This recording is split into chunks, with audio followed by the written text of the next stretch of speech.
I love the youth movement. I love the youth movement of this team, and that's Jamison Williams, who's going to miss a chunk of the year. Aiden Hutchinson, Amon-Ra St. Brown, DJ Charks Young. I really like DeAndre Swift. I almost made him a top 10 running back in my list that I'm working on. I think this team has a reflection of their coach.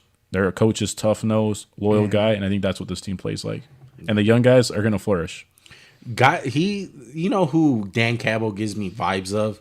He gives me vibes of a Mike Vrabel. A guy that's not really offense, but he's not really defense either. Not really special teams. You know what he is? He's an NFL head coach. He's a leader of men. That's what he is. He's a motivator. I thought you were going to say like John Harbaugh. Yeah, but John Harbaugh has a special teams background. Now, all these guys have backgrounds, you know. I think Dan Campbell was, the tight end coach in New Orleans. Yeah. Yep. But they don't really have a set position. They're not a mastermind like Dennis Allen or Vic Fangio, guys who are schemed up to the fucking max. Right. These are motivators. And I love Dan Campbell because he runs the organization like it's supposed to be. Like, you're the leader. You let your OC do his work. You let the DC run the defense. Well, Detroit's a blue-collar town, and I feel like that's what this team is. It's a bunch of hard-working dudes who maybe not the best, most talented, but they just try their ass off, Joey. That's what I think. Yeah, I mean, honestly, I think their biggest improvements are in the trenches.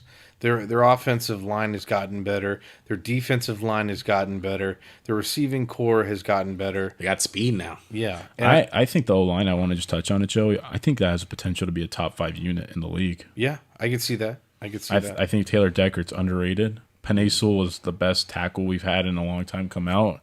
And I know he plays right tackle, but I thought he was good last year. Frank Ragnow. Top 3 center in the league. Just got hurt. Vitai's a solid guard. Jonah Jackson's not bad at all. I think that's – if you have a good O-line, you can do a lot of things. You can kind of muck up the game. It's like, hey, we're running the ball pretty good. Right. And a lot of it – I mean, Jared Goff last year, he kind of cost them a lot of games. There was times where they managed him. Yeah. Yes. They need to manage him. I think as of right now, he's their biggest weakness. He's what's holding them back from winning winning more than 3 games last year. And they're being patient, but I would like them to be a little bit more aggressive. You can't stay patient forever because you know who stays patient? A team like the Vikings who's been stuck with Kirk Cousins. It's like, we're not really looking to upgrade. We have Jared Goff. We have Kirk Cousins. He's not going to get it done. That's the one thing that's going to propel this team to getting better is when do they get aggressive and start to get that quarterback? Because Jared Goff is not the answer. Couple guys that I wanted to talk about that can be big leapers. Your blossomers? Yeah, my blossoms. Armand St. Brown, fantasy owners. I think he's going to be big in numbers. I think he's going to take a huge leap. And then a guy on defense who you guys might disagree with or definitely disagree with probably. I think you can have some hope for Jeffrey Okudah. I think he's an interesting piece to this because if he comes back and look, I didn't like him after he ran the slow 40, truthfully. And I was like, if you're an elite corner in this league, you got to be able to run a little bit. Yeah. But if they can get something out of him, because right now he's lost, total and utter loss. I mean, 2 years in, he's played 6 games total. Yeah. Tore his Achilles last year. Yeah, that was a tough break last year with the Achilles. That really fucking. And this is in the NBA where you can miss 2 years and come back and you're all good to go. And this is the NFL where you get hurt 2 years in a row. There's already a bust label on the guy, and he's got to work really hard to shed it. Right. And he was picked by another coaching staff. You know, it was when Matt Patricia was there. Things were not good. So the fact that this coaching staff is sticking with him, and you can see that they care about him being better. They're not just throwing him onto the side. I know he showed like fucking crazy passion during the game last year. 10 games in 2 years and 1 last year only. Yeah. Do you remember that TV moment, rough. Max? Yeah, where he was like screaming at the coach and he apologized. I kind of like that shit, man, because it just shows that you fucking care about it.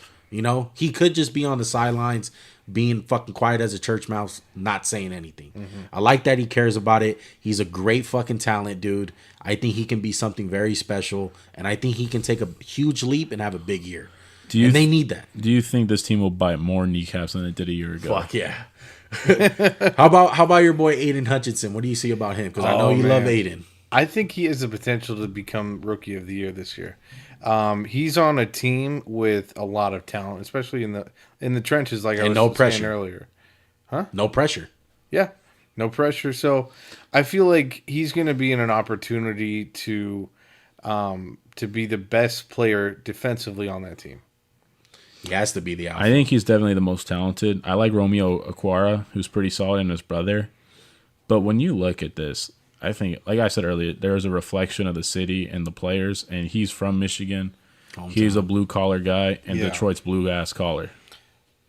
Yeah, I agree. I think he's gonna play his ass off for this team. Another and guy. also his head coach, Dan Campbell. Yeah, most definitely. Yeah, I think he's going to have no choice but to. Yeah. And I feel like for Kuda, even if he comes back and he's solid, right, and he's his number just 2 something. corner, something, that would be a huge upgrade for them. Yeah. And I feel like that's exactly what they need. Yeah, third pick who's barely played in 2 years. It's just a any form of play, any form of solid play would be great for them. I agree with you. That's a great point. Yeah. That brings us to the over-under. Their over-under for this year is 6.5 wins. Max, you want to start us off? Under. And I think it's only because their quarterback is a certified scrub and going to cost them games. They're going to be competitive in over 60% of the games they play in. They're going to choke because their quarterback's going to F up the team because he's going to throw, and then they're going to have to go to David Blow or Tim Boyle, and it's just, you're fucked. You can't be a good quarterback and have your last name Blow. Yeah. I'm going to go under, okay? And it's not what we think they're going to suck. I just think the quarterback's going to cost them wins. I think they're going to be feisty and competitive. Yeah, I'm definitely going under. You know, when I made my notes on it, I was being super generous. I gave them 10, but talking it out with you guys, I'm going to go best case scenario is 8 wins. And that's the best case scenario. I don't see this team going any other route. Like, it's just hard for them to put it all together so quick and it be this year. Yeah. Like, and Joey, what are you going? This is one of those teams that I think have like the smallest, like a really small gap between the best case scenario and the worst case scenario. For me, I think worst case scenario, they're probably going to be 5 wins. And best case scenario, probably around 7 wins. Yeah. And I think that small window's Jared Goff's play. Yeah, exactly. Literally him. So you're going under? I'm going under, yeah. But if they have a year like last year where they win like a couple more games, they're competitive, that's a win in my book for them. I could definitely see them win. Vegas is smart. I think 6.5 is a fucking good number to put out there. Yeah. Well, because they might just win like 6 games. Yeah, like, that's probably their ceiling. You know.